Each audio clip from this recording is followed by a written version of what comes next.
Hi and welcome to Ask Wardee. I'm Wardee, a wife and mom of 3 and the lead teacher and founder of TraditionalCookingSchool.com. I'm also the author of The Complete Idiot's Guide to Fermenting Foods.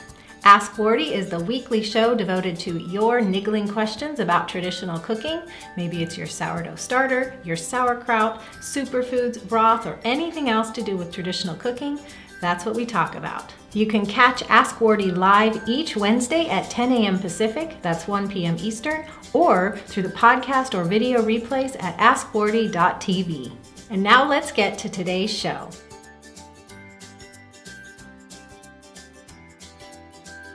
Hey everyone, welcome to Ask Wardee. This is episode 32, and we are talking about this little guy today. Little guy. There's actually a lot of little guys in here. If you call all the beneficial organisms in Whey good bugs. We often do that when we're telling kids about digestive health and gut health, or even to just explain gut health in simple terms to grown-ups. We have good guys and bad guys in our intestines. And Whey, which is dripped off of most cases plain yogurt or kefir with active cultures, is full of protein, enzymes, vitamins, and good bugs. Good guys. We're going to talk about this today because so many of us make cheese or make, like yogurt cheese or kefir cheese or other cheeses, and we can build up quite a bit of whey. And what do you do with it? If you only need like a quarter cup at a time for a ferment, you could actually end up, if you make cheese out of 2 gallons of milk, you could end up with more than a gallon of whey. Well, what do you do with it? So we are talking today about uses for whey, 11 uses in particular. I want to give you a couple housekeeping notes. Welcome to everybody who's here with me live. I'm so glad you're here on Facebook Live or Periscope. But if you're coming later, welcome to you as well. You may be listening through iTunes or through YouTube or through the video recap or the notes at askwardee.tv. And if you are checking this out later, I will have complete notes of all the 11 uses for whey. I have complete notes for you at tradcookschool.com/AW032 within 24 hours of this airing live. So let me read you the question today. It actually comes from Julia. I had to answer it because it was so timely, because 2 weeks ago we had a question from Cecilia, and Cecilia said that she was collecting whey off of her yogurt for fermenting, but she had all this yogurt cheese. She needed ideas for how to use it up. Well, Julia, and she's at Spring Spinner, she may be here right now. Julia wrote in and she thought that was humorous. She said, I thought the last Ask Wardee about using yogurt cheese was humorous, as I go through it very quickly. Alas, I could use help with the opposite of Cecilia's issue. How to use up the whey when it's coming to you in abundance. Yes, I get lots of whey with yogurt cheese, but right now I'm listening to whey drip out of your Middle Eastern cheese as well. I have about a half gallon of whey. Most of the recipes only call for small amounts. I'm sure there are places you've shared uses for whey, which I have. I've shared that inside Traditional Cooking School for members. But I thought an Ask Wardee would be helpful. Are there recipes or uses that call for more than a quarter cup, and especially quantities greater than that at a time? Well, as I was brainstorming, I came up with 11 uses that I thought were really pertinent for Traditional Cooking School listeners, readers, all of you on Ask Wardee. And there are way more. In fact, if you go to my colleague's blog, Tiffany, it's don'twastethecrumbs.com, you could search for uses for whey. She actually lists 36. And some of them are slightly similar, so I've combined uses in my list here, and I've come up to kind of the 11 best uses that I think are worth sharing, and there's tons more out there, so you could Google uses for whey to get more. But so we're going to get into that, Julia. I loved your question, very timely. Yeah, people might have an abundance of yogurt cheese in the fridge because they're collecting whey for fermenting. But the opposite of that is, what if you're doing a lot of cheese for cheese sake and you have all this whey and not enough things to ferment? What do you do with all the whey? So if you're swimming in whey, Julia or anybody else, 11 uses for it coming up. First, I want to get on the same page with what is whey anyway, because I want to make sure that everybody understands. So whey is this yellowish liquid, and in the comments a bit ago, I saw somebody say mine is yellower than that. Yes, it can be varying degrees of yellow. This is actually off of a store-bought tub of Nancy's organic yogurt. We scooped out some yogurt. By the way, I do make my own yogurt, but we're in a changeover for our milk source. So this 1 week, we're having to buy yogurt. I'm not going to go without it, so I purchased Nancy's organic. And anyway, so we scooped out some yogurt from a tub, and then this collected on top. I didn't strain it through cheesecloth or anything. I just used a little ladle and put it in a jar so I would be able to show it to you. So varying degrees of yellow. This is actually not strained, so it actually has some milk solids in it. That's probably why it looks a little bit whitish. This is the yellowish liquid that drips out of cultured or curdled dairy, like yogurt cheese, kefir cheese, or other cheeses. Whey, as I said before, has protein, beneficial acids, enzymes, vitamins, and minerals. It's a very good food. So if you have excess of it, you don't want to waste it. There's 2 types of whey. So you have sweet whey, and that is, getting a little bit technical here, sweet whey drips out of when you're culturing dairy with rennet. So when you're making cheeses, hard or semi-hard cheeses. So if you are coagulating them with rennet, they're coming together not by building up acidity, they're coming together by the rennet. So it's actually sweet. It's not as sour as acidic whey. Now, acidic whey is dripped out of dairy that is thickened by the acid that's produced by fermenting organisms. So in the case of kefir or yogurt, if you would drip that through cheesecloth, kefir or yogurt are thickened. Even before you drip them, they are thickened by the acids produced by the yeasts and beneficial bacteria that are culturing them. That would be acidic whey. In this little jar here is acid whey or acidic whey because it came off of yogurt. Now, the other thing you want to pay attention to in your whey, besides whether it's sweet or acid, is whether it's salted or unsalted. Generally, you're going to get unsalted whey, but if you're making cheese and cheese, you coagulate it with rennet, you break it into curds, then a lot of whey is going to spill out. Then you take those curds and move them on, but then you salt the curds and even more whey spills out. So if the whey that spills out after the curds are salted is going to be salted whey. And 2 of the uses I'm going to share with you are really good for salted or a portion of salted whey, but many of these uses are just going to be talking about unsalted whey, which is, in my opinion, or at least out of my kitchen, the most common and most abundant whey that I produce, because I get way more whey, way more whey that's unsalted, and at the end stage of cheese, after I salt curds, I'll get a little more whey out, okay, if that makes sense. I have a whole video that has to do with whey, what it is, how to get it, because if you're using it for fermenting, you want to pay attention to, does it have beneficial organisms in it? So that means that it needs to come out of yogurt, kefir, cheese that once it's cultured has not been heated to kill or damage the beneficial organisms that are in it. You can start with pasteurized milk, but once you culture that milk and collect the whey, you want to make sure that it hasn't been heated again, or it hasn't been heated it hasn't been heated after it's been cultured, if that makes sense. So I have a whole video on that, and if you go to tradcookschool.com/AW032 within 24 hours to get the notes for this podcast, you'll see a link there to that video, okay? So let's get into the 11 uses for whey now. Julia, I'm not sure if you're here or not. You may have commented, but I missed it. But that's okay, because I will, of course, be emailing you to let you know that this is ready for you within 24 hours if you're not here with us live.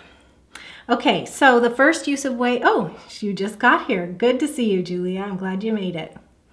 So I've so far just been talking about how you're the opposite of Cecilia, and we're talking about how to use up the whey. I just explained what whey is, and now we're into the 11 uses. So number 1 use, to me, this is the most obvious, frugal, great thing to do with your abundance of whey, and that is to make old-fashioned ricotta cheese. You might search on Google for how to make ricotta cheese, and not all recipes are the same. I'm talking about the old-fashioned way. And the old-fashioned way is where you already made cheese with your milk. You have all this whey left over. And see, the thing about this whey is it has dissolved proteins in it. The first time you make cheese with the milk, all the undissolved proteins make that cheese. The curds that are formed when you take your milk and make cheese, those are just the easiest to get proteins. Then the whey that comes off those curds has dissolved proteins in it. And those don't end up in your first batch of cheese, but they can end up in your second batch of cheese if you're using this milk twice. First, you use the milk to make cheese, and second, you use the whey to make cheese. And so it's ricotta. It's very simple. You put all that whey in a big pot. Hi, my sister just joined. Good to see you. You put all that whey in a big pot and you boil it. And when you boil it, and if you're at a high elevation, you have to boil it for a while.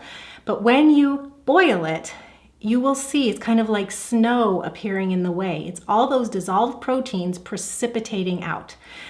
Precipitating is a big word from chemistry class, remember? But it means solids fall out of liquids or something like that. At least that's my understanding. So you'll get this, all these snowflakes in your whey. And so once they've all appeared, you pour that boiling whey into like a colander lined with your cheesecloth, and there's still going to be a lot of whey to come out of that, but you've pulled all the protein out. And so you'll have this like soft cheese in the bottom of your cheesecloth. That's ricotta cheese, and this is old-fashioned ricotta cheese.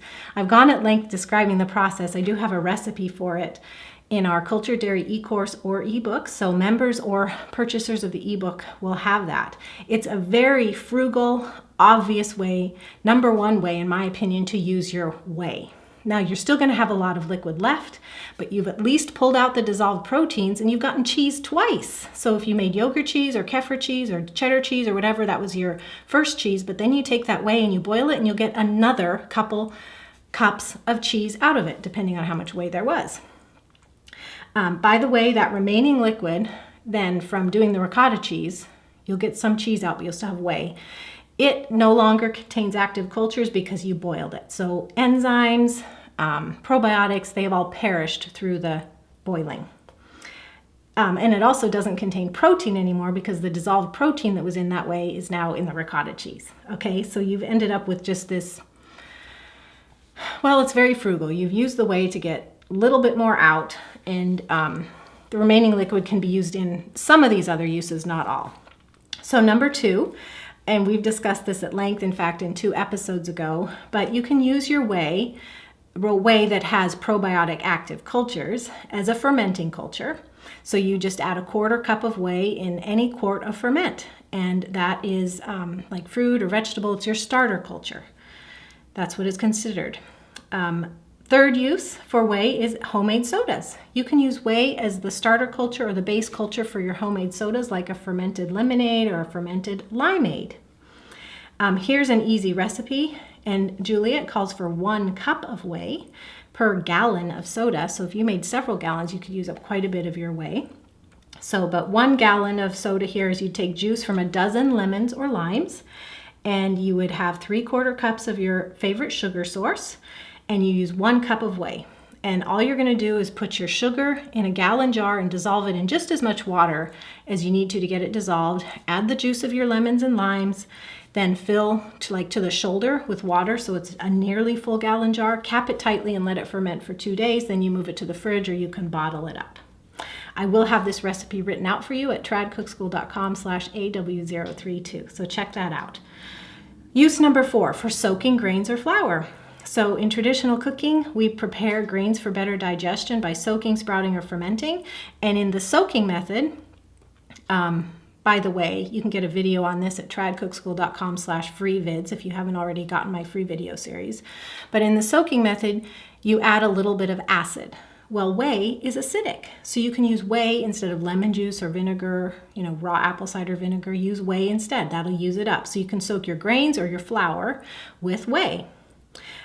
We do this, by the way, just to explain it, because grains are hard to digest. They also have, because some of them contain gluten, but another thing is they contain phytic acid, which can block mineral absorption. So soaking can help neutralize that phytic acid. So you actually get more minerals from what you eat if you take the time to soak. Sprouting and sourdough are also effective methods as well. Use number 5, add whey to smoothies. Yes, whey is a great protein, enzyme, vitamin, and mineral boost. So use it as a liquid in some of your smoothies. So if you're going to use some coconut water or coconut milk or water, you could freeze whey in ice cubes and use whey cubes instead of ice cubes. There's lots of ways to get it in your smoothies. Number 6 is bread dough. So you could use whey as the liquid in your bread dough. It works great and it adds protein. That is if you haven't made ricotta cheese with it already. 7, you can use whey to water your plants in your garden. Whey can fertilize your plants, especially your acid-loving plants like blueberries or tomatoes will like the acidic whey, especially. Do keep in mind that you should dilute whey when using as a fertilizer or to water plants because it's good for them, but too much is not good for them. So you use 1 part whey with 1 part water, and you would add 1 inch of water per week. I'll have a link to kind of describe that for you at the notes for this, tradcookschool.com/AW032. Those will be available within 24 hours of this airing live. Houseplants too? Yes, houseplants, garden, whatever. So do it once a week with diluted whey. Number 8 is you can make bone broth. So you know how in traditional cooking we add a splash of apple cider vinegar when we're combining our bones and water to make bone broth? Well, use whey. Again, whey is acidic. So it works like vinegar in this case. So use whey instead of acid. And make your broth as usual. You can use whey in salad dressing. So like if you have a dressing recipe that calls for lemon juice or apple cider vinegar, use your whey instead. You can also just use it in place of water or milk in your dressing or dip recipes. Number 10 is feed your animals with it. When we had chickens, I would just put a pan of whey out for them so they'd get the probiotics, the vitamins, the enzymes, and the protein. That is if I didn't need any more ricotta cheese ourselves. And I just put it out for the chickens. They drink it like water. You do want to pay attention to and maybe do some research on, how much is okay for what type of animal. But I would put a whole pan of it out for chickens. For other animals, I would add a little bit to their stock water, so I dilute it. I've heard of people feeding pigs straight whey, but it's a great animal food. It's so good for them, such a good food. So if you have animals and you have an excess of whey, why not, cut your feed bill by giving them some food that you already have in the house that your family can't use up. Number 11, this is the final use for whey, is add it to compost. You need to keep a compost pile watered so that the biological activity will happen. You can use your whey instead of water to keep it moist. So that's an obvious use too. Seth is adding it's great on compost to activate the microbes and great for your animals. Yep, those were the last 2 things I said. Feed your animals and add to compost. So we're on the same page there, Seth. All right, went through a ton of uses there. So Julie, I hope that's helpful and I hope some of them resonated with you. I think other than number 2 with the fermenting culture, and depending on batch sizes, nearly all of them, you are using more than a 1/4 cup of whey at a time. Seth is asking, is this list written down somewhere? It will be within 24 hours at tradcookschool.com/AW032. In fact, when that goes live, I will update the comments on Facebook Live, and so you'll have a link to that. All right, so that's within 24 hours. I'll have this all up.